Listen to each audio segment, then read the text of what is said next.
Mga master, okay lang bang? Huwag niyong skip ang mga ads sa aking mga video kung okay lang mga master. Salamat sa solid na suporta po. Yon, what's up mga masters? Nandito na naman tayo sa panibagong araw, panibagong kabanata na naman ang pagsasama-samahan natin ngayon guys.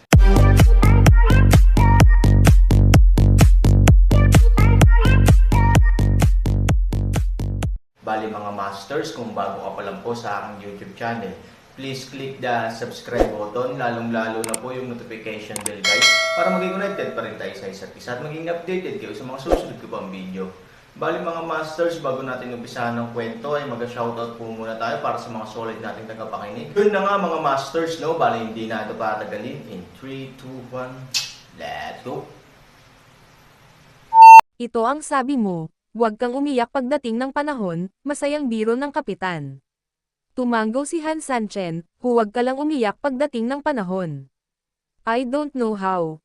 How is this possible? Matapos magsalita ang kapitan, tumingin siya sa mga alagad at unang nagsalita, lahat, ang utos ko sa inyong lahat ay bumunot ng inyong mga espada. Nang matapos siyang magsalita, nakipagtulungan ang lahat ng mga alagad at agad na naglabas ng kanilang mga espada. Ang kalinisan ay nakakaramdam ng kahanga-hanga sa mga tao. Han Sanchen, paano naman? Ngumiti ang kapitan. Ngumiti si Han Sanchen nang hindi itinaas ang kanyang ulo, ito ay kawili-wili, ngunit hiniling ko sa kanila na alisin ang kanilang mga espada. Wow! Lahat ng tao ay nakasabit ng kanilang mga espada at ang kanilang momentum ay parehong kahanga-hanga. Bahagyang napasimangot ang kapitan, bagamat inaasahan niyang magsasalita si Han Sanchen, ang ilang mga kapatid ay maaaring magsaklab ng kanilang mga espada para sa kapakanan ng epekto ng palabas, ngunit hindi niya inaasahan na napakaraming tao ang magiging masunurin na ang isa ay bubunot ng kanyang espada at isa pa ang sasalukip nito, talagang pantay-pantay ang mga ito. Isang bagay na kawili-wili, gumuhit muli ng iyong espada. Wow! Buksan mo ulit ang espada. Sangkapan ang espada. Bunutin mo ang iyong espada. Tumanggap. Hilahin. Ang dalawang tao ay may ganap na magkakaibang pagkakasunod-sunod, ngunit sila ay naglalaro ng pabalik-balik, kaya't sa isang iglap, ang isang grupo ng mga disipulo ay naubos, bumunot at humihila muli. At ang mga nakababatang kapatid ng kapitan ay parang maliliit na manok. Tumingin siya kay Han Sanchen at sa kanyang kapitan, at pagkatapos ay tumingin sa mga disipulo upang makita kung sinusunod nila ang mga utos. Ang isa-isa nilang nakita ay walang ibinigay na utos, at nakataas pa rin ang ulo nila at nakababa ang ulo dahil sa inertia. Sige mga kuya, wala nang kwenta kung makipaglaro pa sa kanila, sapat na ang mukha natin kay Han Sanchen, kaya huling utos na lang natin sa kanya. Kayong lahat, maglabas ng mga espada. Wow! Lahat ay sama-samang bumunot muli ng kanilang mga espada. Malamig na ngumiti si Han Sanchen, very good, sa totoo lang, malapit na akong maglaro at ayaw ko nang maglaro, kaya tinatamad na akong maglaro pa. Ang huling utos ay para sa lahat. Sangkapan ang espada. Wow! Ang lahat ng mga alagad ay agad na nagsabit ng kanilang mga espada. Bakas sa mukha ng kapitan ang galit at pagkalito, dahil nasabi na niya na ito na ang huling pagkakataon, kaya hindi niya maintindihan kung bakit ginagawa pa rin ng grupong ito ang utos ni Han Sanchen ngayon. Ikaw, huwag kang makinig sa kanya, my last time, his last time, you gave him sympathy, in the end, siya ang nanalo. Kailangan mong makinig sa akin sa huling pagkakataon, pagkatapos nito, huwag ka nang gumawa ng anumang mga galaw, naiintindihan mo ba? Pagkasabi nito, hindi niya napigil ang magpakawala ng mahabang buntong hininga, at lalo niyang naramdaman sa kanyang puso na ang mga kapatid na ito na may mataas na antas ng paglilinang ay talagang bigay ng Diyos, kaya't nalampasan nila ang antas ng paglilinang ng kanyang sarili at ng iba sa parehong paglilinang. Kung tutuusin, ang lupain ng mga demonyo ay umaasa sa lakas, kaya mas mataas lang sila ng kaunti kaysa sa mga taong katulad nila, gayunpaman, wala itong ibig sabihin. Sila ay bobo, parang ang sabi nila, kung may binigay si God, may kukunin siya sayo.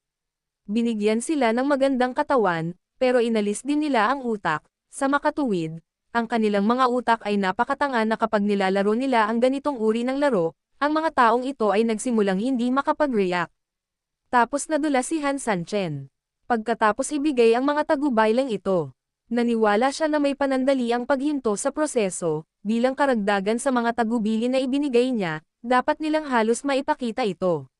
Makinig kang mabuti, ito na talaga ang huling utos, pagkatapos kong pakinggan, kahit anong sabihin ni Han Sanchen, hindi ka na lang nakikinig, sa ganitong paraan, mananalo ang sikat nating tindahan. Pagkatapos ng isa pang babala, nang makitang walang tumutol, muling tumahimik ang kapitan, halika, lahat, makinig sa aking utos at ilabas ang iyong tebak. Nang matapos siyang magsalita, titingin na sana ang kapitan kay Han Sanchen ng may kumpiyansa, ngunit ang labis na kakaiba sa kanya ay isang bagay ang medyo nakakahiya, iyon ay, walang kumilos nang dumating sila. Natarante siya at nanlumo, lumingon siya sa likod at kumunat ang noo, sabi ko, anong ginagawa mo? Hindi mo ba narinig ng malinaw ang sinasabi ko?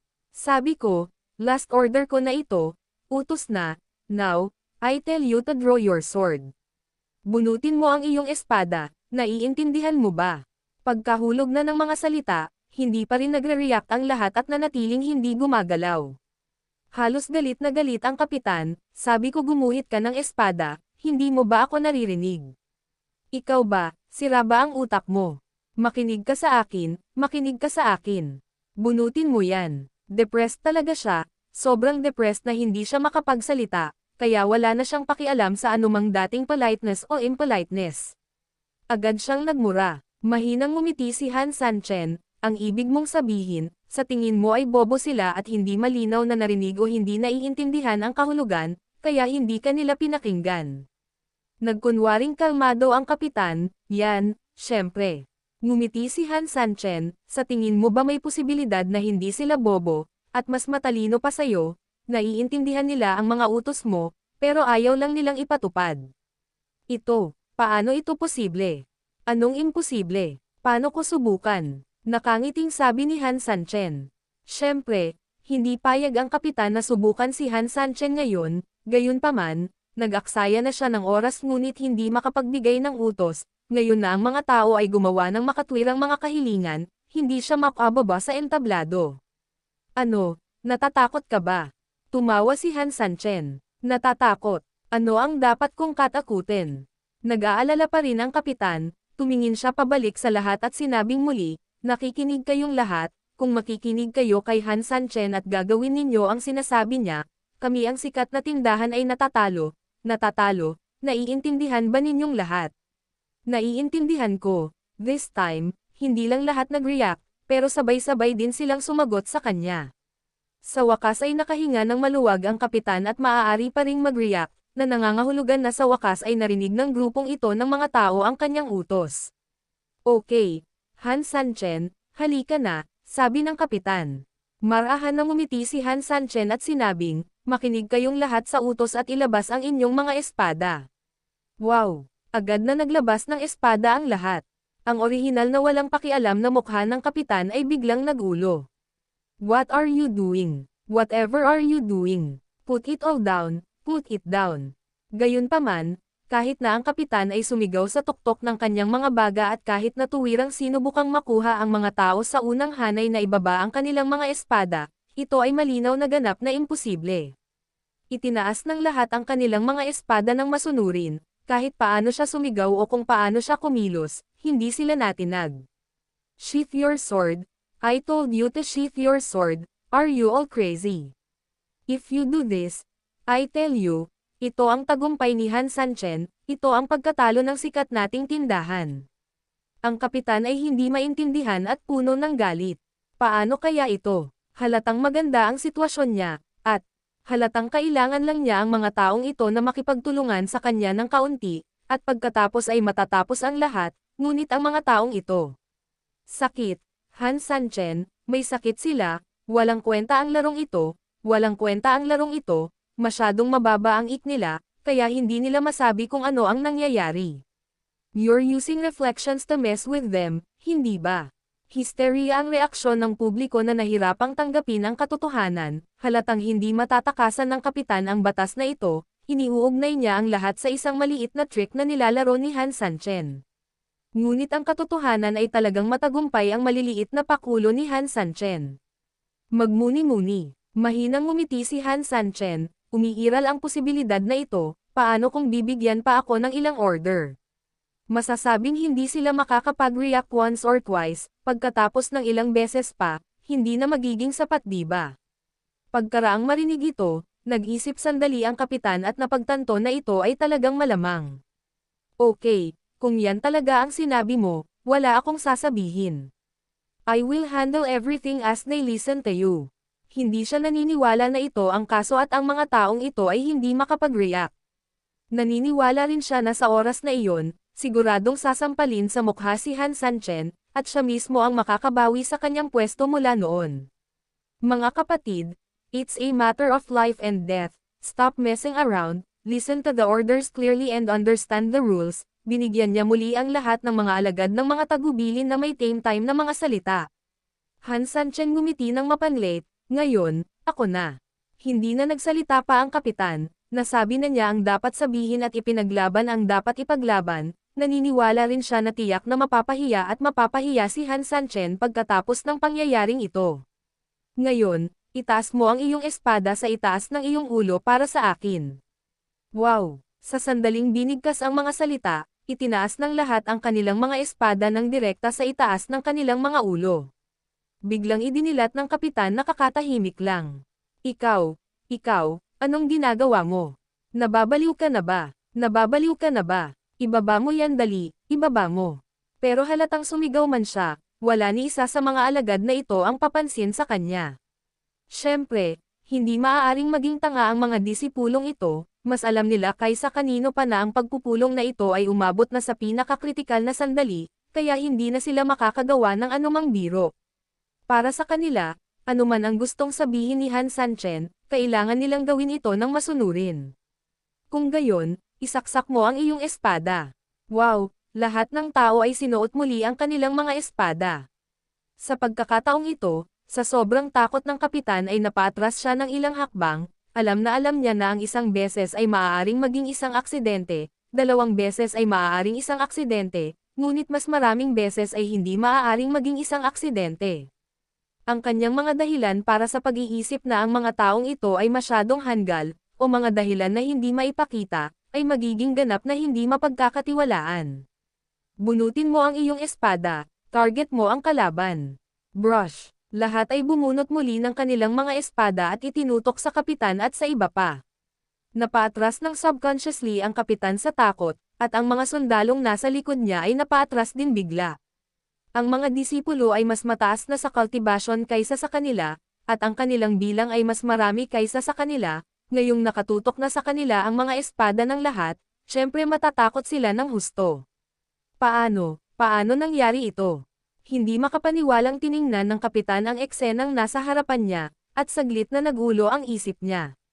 Tinapik ni Han Sanchen ang balikat ng kapitan at nakangiting sinabi, ang ibig kong sabihin, kung ang mga taong ito ay tulad ng sinabi ko sa iyo, hindi sila mga tao mula sa mga sikat na tindahan, kung gayon napakahusay mo ba ngayon? Naiintindihan mo ba? Imposible, lahat sila ay mga tao mula sa mga sikat na tindahan. I remember clearly, and I know many of them. Emosyonal ang kapitan at biglang nagalit, tinuro ang ilang taong kilala niya, anong ginagawa mo? Nandito ka, anong ginagawa mo magre-rebelde ka ba talaga? Hindi mo talaga alam na pag ginawa mo hindi mananalo yung sikat na tindahan natin.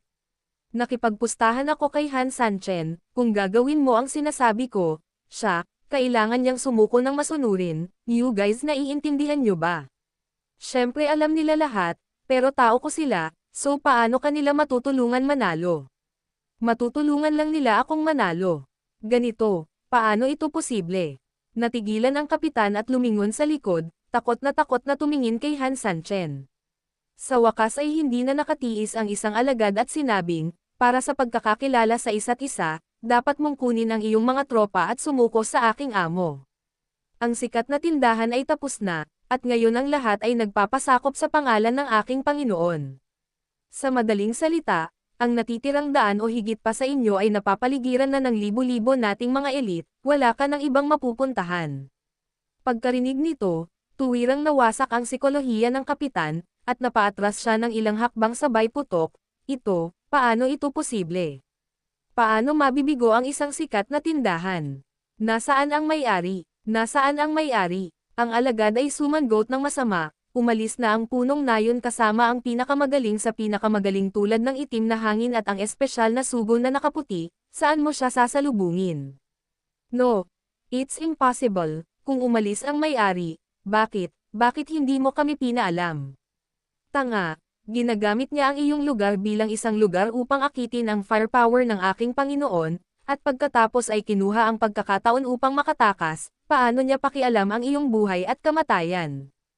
Oo, sa ngayon, mga sanglalang kayo para maantala ng kaunting panahon ang aming Panginoon, para bigyan pa ng panahon ang may-ari na tumakas. Pagkarinig nito, ang kapitan ay natigilan, idinilat ang kanyang mga mata, at tumingin kay Han Sanchen na hindi makapaniwala. Mahinang ngumiti si Han Sanchen, oo, ganyan yan. Anyway, tumakas ang may-ari ng baryo nyo, puro hipon kayo, napakadali lang patayin, so, instead of doing this, why not come and tease you personally? Play. Now that the game is over, it's time for you to wake up. Yun na nga mga masters, no? Bali panibagong kabanata na naman yung natapos natin ngayong gabi. Muli, maraming salamat po talaga sa walang sawang suporta po sa aking YouTube channel na talagang inaabangan nyo po ang bawat upload ko po.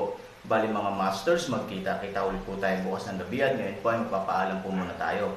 Bali mga masters, bye-bye!